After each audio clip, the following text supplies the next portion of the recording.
What's going on, guys? So we're back today with another video talking about how so many people are able to afford supercars. So if you're like me and you love watching like different YouTube channels with car vloggers like DDE, STRADMAN, you might start wondering like, how do all these people in these videos afford all these supercars?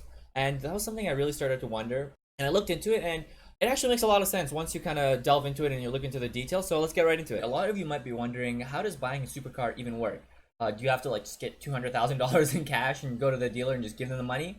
Well, the short answer is no. It works almost identically to purchasing a normal car, but with a couple of differences. So the first thing is that 90% of all new supercar purchases, emphasis on new, not used, are leases. The reason is that no one ever goes to the dealership, takes $250,000 in cash, and just buys a new Lambo. It just doesn't work like that. And then I'd say the other 10% are usually financed when the rate is really good. So why lease? Well, without getting too specific, you just pay less money. Your monthly payments are less. We'll take a look at the exact numbers a bit later. So for any of you who watch those YouTube channels that I mentioned before, you probably noticed that in a lot of the videos, you'll see that a lot of people are buying brand new McLarens. And there's a really good reason for it. So for an extremely long time, Lamborghini pretty much dominated the $170,000 to $250,000 segment of supercars with the Gallardo and then eventually the Huracan. And the reason I don't mention Ferrari is because one, it's extremely difficult to get a brand new model Ferrari, and two, they generally do cost more than base model Huracan. So McLaren saw this, and basically all that they did was that they offered cars at much cheaper price points, and it had really good competitive leases. And to show you what I mean, let's take a look at a couple of examples. So in front of us, we have a 2017 570S with a ton of MSO options, and then we also have a 2017 Huracan 580-2. So even though the McLaren is faster, it's lower mileage, and has a lot more options, it costs $40,000 less. So even though this is just one example, you can see that in general, McLarens do cost less than Lamborghinis. Now let's go ahead and take a look and see how these people are all affording McLaren. So I went ahead and I just Googled McLarens for lease in Los Angeles and found all these McLarens. So this is pretty straightforward and pretty self-explanatory. You can see that let's take a look at this one. So you can see that this McLaren costs 2.2K a month with a $15,000 down payment plus taxes and fees, and you get 2,500 miles a year. Honestly, if you're driving this car on the weekends and you can afford that, like, that does not even sound that bad at all. Now, consider the fact that a lot of these people who are in these YouTube videos are trying to grow their social media popularity, and one of the best ways to do that is to buy a new car or have an exotic car.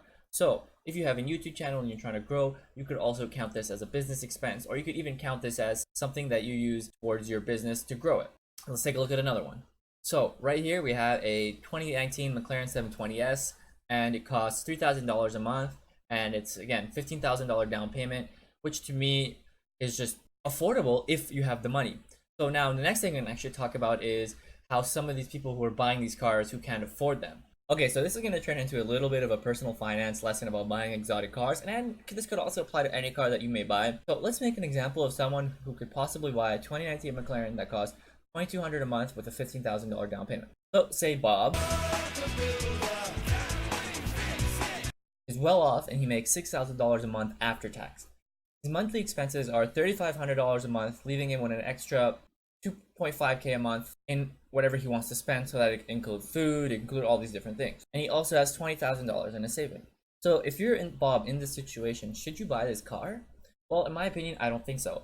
Think about it like this. If you lose your job, what happens? You're stuck with a McLaren and you can't pay for it.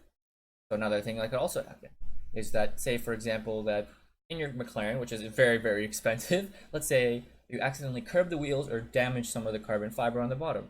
Are you going to be able to afford to pay it? Now, the other thing that you have to really consider, and that a lot of people don't consider when buying any car in general, is that things like insurance, servicing, gas, all these different things really do add up. So when you thought initially you could budget for a McLaren, then you realize that the insurance is $600 a month, your gas is an additional $200 a month, and with all these things added up, you're actually losing money every month, and you're taking it from your savings.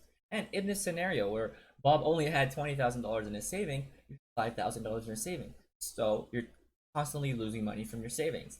Now, let's say it's a 2-year lease. Can you do that for 2 years? Or will you have to finance your car payments by getting a new job? Obviously, these are all the different scenarios, and this is definitely more of an extreme case, but you'd be surprised how many people actually put themselves into a situation that they can't afford a car, or put themselves in a situation where they have to work, 18, 20 hours and they don't even get time to enjoy the car. So anyways, that's all for today's video. It's nice and short, just giving you a quick explanation and kind of give you guys more of an understanding and how all these people do afford these supercars, even if they don't make, you know, $1 million a year. If you guys did really enjoy this video, or even if you like some resemblance of it, I would really appreciate it if you guys press that like button. And basically how it works is that people who like this video, the more it gets recommended to other people. And basically, as a person who's just starting out, it's a really great way for me to get out there and for other people to see my content. So if you guys even like this 1%, even 1%, I'd really appreciate it if you guys like this video. You don't even need to subscribe, just like the video.